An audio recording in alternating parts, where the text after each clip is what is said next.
So hi guys, welcome to my channel. तो आज मैं आपके साथ रिव्यू करने वाली हूँ एक मस्त मिठाई का बॉक्स।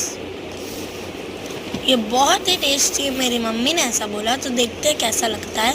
ये 1000 का है। सो देखते कैसा है।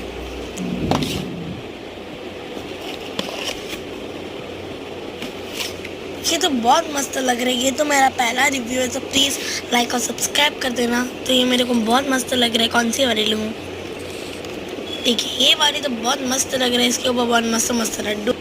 सो अभी इसको टेस्ट करते हैं। पहले डब्बे को साइड में रख देते हैं और चलो इसको टेस्ट करते हैं। मैं तो पहले इसका लड्डू ही खाऊंगी। लड्डू बहुत मस्त लग रहा है मेरे को।